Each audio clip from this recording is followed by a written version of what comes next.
Assalamualaikum warahmatullahi wabarakatuh. Jumpa lagi bersama Mustafa Channel. Kali ini kita akan salah satu ATP di implementasi kurikulum Merdeka fase E kelas 10 tentang sistem pembayaran dan alat pembayaran. Dapat diartikan bahwa sistem pembayaran adalah sistem pembayaran mencakup seperangkat aturan, lembaga, dan mekanisme yang digunakan untuk melaksanakan pemindahan dana guna memenuhi suatu kewajiban yang timbul dari suatu kegiatan ekonomi. Sistem pembayaran merupakan sistem yang berkaitan dengan pemindahan sejumlah nilai uang dari suatu pihak ke pihak yang lain. Prinsip dari sistem pembayaran adalah tujuan dibuatnya sistem pembayaran untuk memberikan rasa aman dan nyaman kepada seluruh masyarakat yang menggunakannya. Demi bisa mencapai tujuan tersebut, Bank Indonesia menetapkan 4 prinsip sistem pembayaran yang harus diterapkan oleh setiap lembaga penyelenggara di Indonesia, yaitu yang pertama adalah efisien. Tujuan prinsip efisiensi pada sistem pembayaran adalah mendorong lembaga pelaksana untuk bekerja secara efisien.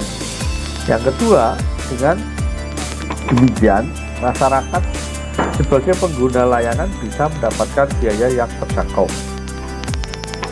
Yang kedua adalah aman. Setiap sistem pembayaran memiliki resiko dan lembaga penyelenggara harus bisa mengelola dan meminimalisirnya. Hal ini demi menjaga keamanan pengguna dan melakukan mitigasi demi mencegah berbagai macam risiko pada kredit, fraud, dan likuiditas. Yang ketiga, perlindungan konsumen. Peran penyelenggara sistem pembayaran adalah menjaga dan melindungi konsumen. Bentuk penjagaan dimulai dari jumlah uang tunai yang beredar ataupun layaknya kondisi dana tersebut untuk diedarkan. Hal ini sering disebut dengan clean money policy. Yang keempat, kesetaraan akses. Bank Indonesia ingin mencegah terjadinya kegiatan praktik monopoli yang ada pada industri sistem pembayaran. Pasalnya, praktek monopoli hanya akan merugikan pihak pengguna sistem pembayaran. Berikutnya adalah komponen sistem pembayaran. Yang pertama adalah regulator, berwenang untuk mengatur kebijakan seluruh komponen sistem pembayaran. Ada 4 regulator keamanan di Indonesia, yaitu Kementerian Keuangan, Bank Indonesia, Otoritas Jasa Keuangan, dan Lembaga Penjamin Simpanan. Yang kedua adalah penyelenggara. Indonesia memiliki beberapa lembaga penyelenggara yang menjalankan sistem pembayaran. Di antaranya adalah Bank Indonesia, PT Kustodian Central Efek Indonesia, dan penyelenggara clearing alat pembayaran menggunakan kartu. Yang ketiga, infrastruktur. Infrastruktur yang ada pada sistem pembayaran adalah berupa sarana dan prasarana fisik atau berwujud. Peran dari infrastruktur adalah mendukung proses operasional payment system. Yang keempat, alat pembayaran. Ada berbagai alat pembayaran yang tersedia di Indonesia saat ini, contohnya seperti uang tunai berbentuk logam atau kertas, serta uang elektronik dan digital. Komponen sistem pembayaran yang kelima adalah pengguna. Sebuah sistem pembayaran pastinya hadir untuk membantu pengguna atau konsumen yang memanfaatkan layanan dari lembaga penyelenggara. Yang keenam, saluran pembayaran. Kewajiban lembaga yang menjalankan sistem pembayaran adalah memiliki saluran pembayaran untuk mengirimkan dana dari satu pihak ke pihak yang lain. Beberapa saluran pembayaran umum digunakan di Indonesia adalah mesin ATM, teller input, kartu debit dan kredit, internet banking, mobile banking, dan electronic data capturing atau EDC. Dan yang ketujuh, sistem transfer dana. Sistem pembayaran yang satu ini berupa sebuah sistem utuh, berupa tata kerja dan peraturan yang membuat terjadinya pengiriman dana dari satu pihak ke pihak yang lain. Jenis-jenis sistem pembayaran. Yang pertama adalah sistem pembayaran tunai.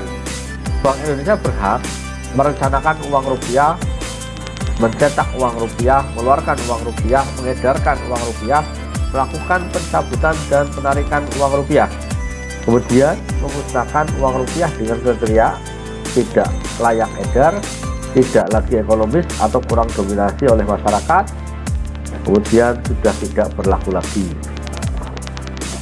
Sistem pembayaran non tunai BI RTGS atau Bank Indonesia Real Time Gross Settlement merupakan sistem transfer atau pemindahan dana elektronik yang penyelesaiannya dilakukan setiap terjadi transaksi individual dan bersifat seketika.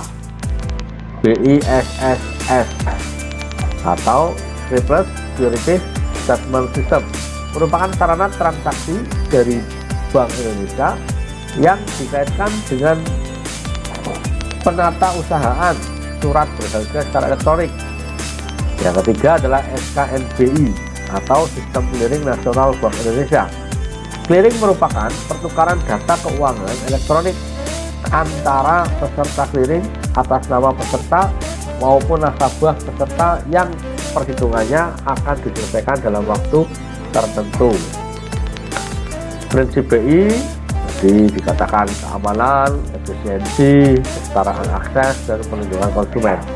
Peran Bank Indonesia dalam sistem pembayaran adalah dalam menjalankan tugasnya menjaga dan mengatur kelancaran sistem pembayaran. Bank Indonesia berwenang untuk mengatur, melaksanakan, dan memberi persetujuan, perizinan, serta pengawasan penyelenggaraan sistem pembayaran. Dalam menjalankan tugasnya, BI berpedoman pada prinsip keamanan, efisiensi, kesetaraan akses, dan perlindungan konsumen. Demikian untuk pemahaman sistem pembayaran. Sekarang pembahasan yang berikutnya adalah alat pembayaran tunai.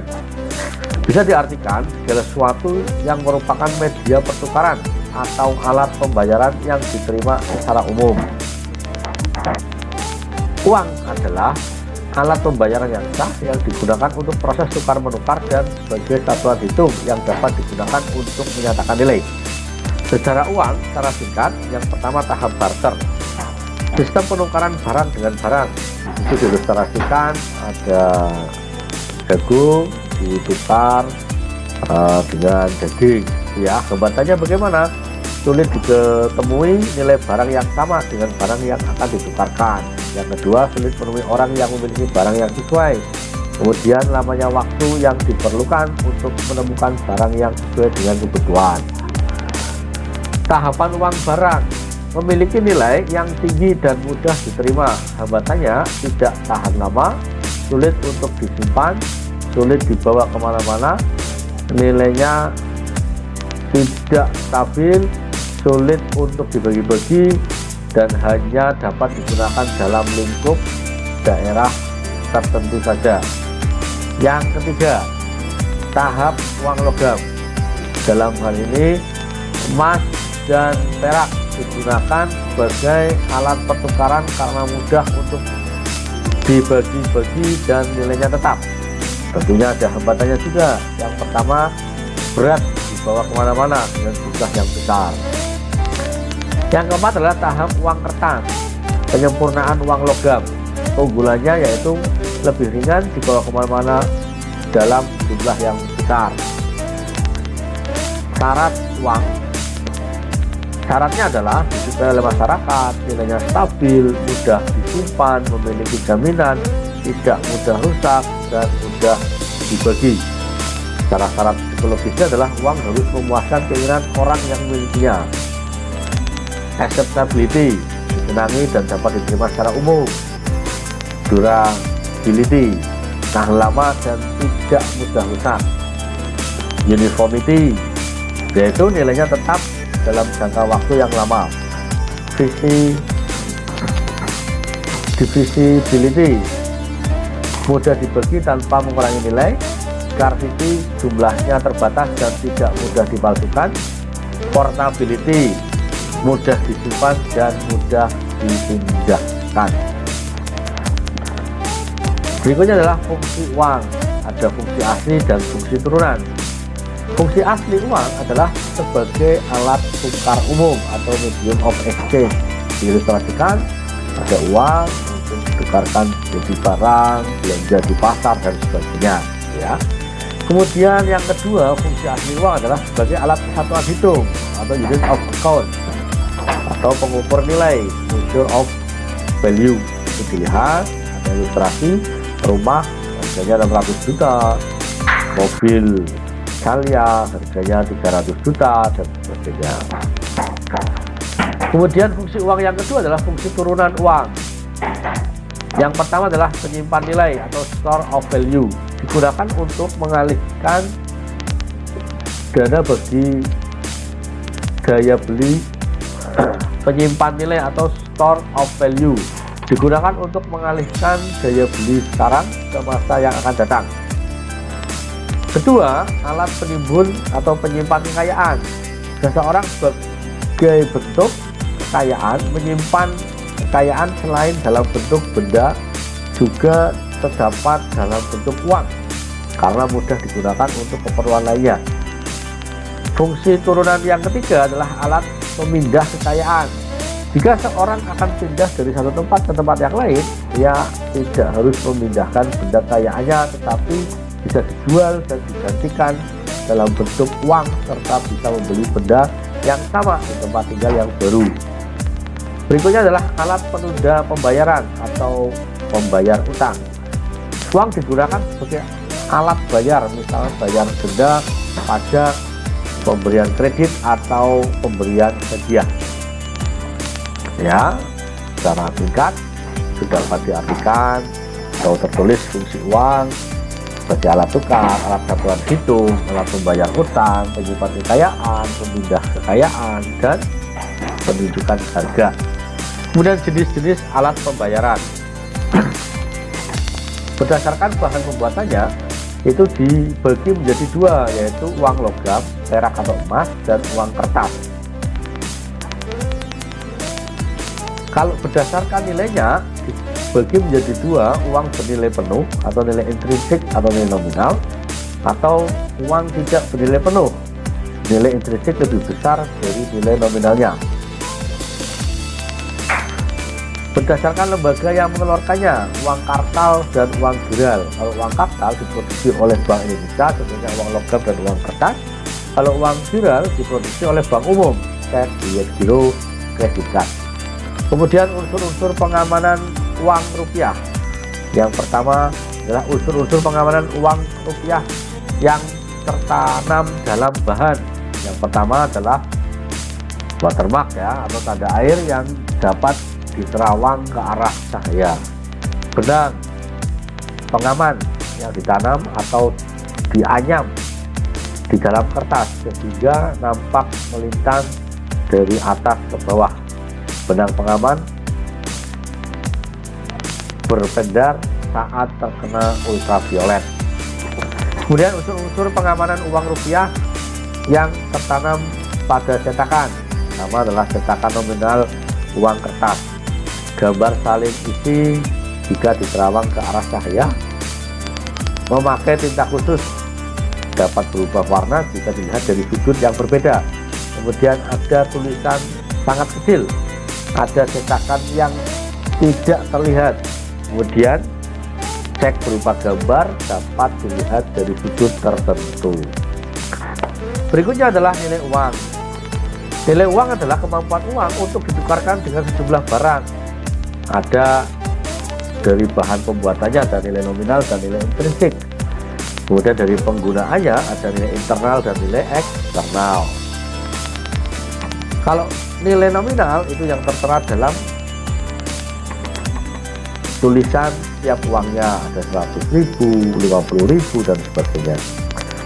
Kalau nilai intrinsik adalah nilai yang berdasarkan bahan yang dipakai, jadi bahan kertas, kalau uang kertas, dan uang logam, bahan uang logam. Kemudian penggunaannya, nilai internal atau nilai real, kemampuan mata uang untuk membeli sejumlah barang atau jasa sesuai dengan harga yang berlaku. Misalkan uang 1 juta itu bisa untuk dibelikan baju, tas, sepatu, beras, dan sebagainya. Kemudian nilai eksternal yaitu nilai suatu uang yang diukur dengan mata uang asing. 1 dolar sama dengan berapa rupiah, atau 1 juta rupiah ditukar dengan 100 US dolar. Nah, ini ada beberapa latihan untuk kompetensi yang bisa dikerjakan itu ya, untuk melihat kemampuan kompetensi anak ketika telah melihat paparan atau presentasi yang telah diberikan. Yang pertama, jelaskan proses sejarah hidupnya uang yang Anda kenal pada saat ini. Kemudian jelaskan apa saja yang termasuk syarat uang secara teknis. Kemudian jelaskan dan berikan contoh fungsi asli dan fungsi turunan uang. Keempat, jelaskan perbedaan nilai intrinsik dan nilai nominal serta berikan contohnya. Kelima, jelaskan perbedaan fiduciary money dan full bodied money. Kemudian yang keenam adalah jelaskan dan berikan contoh uang viral. Referensi dari bukunya Wahyu Aji terbitan Erlangga, kemudian bukunya Sabtu Mustoko tahun 2021, Ekonomi 10 terbitan Cendekia Press dari Bandung, kemudian Ekonomi kelas 10 Erlangga juga, MT Ritonga. Kemudian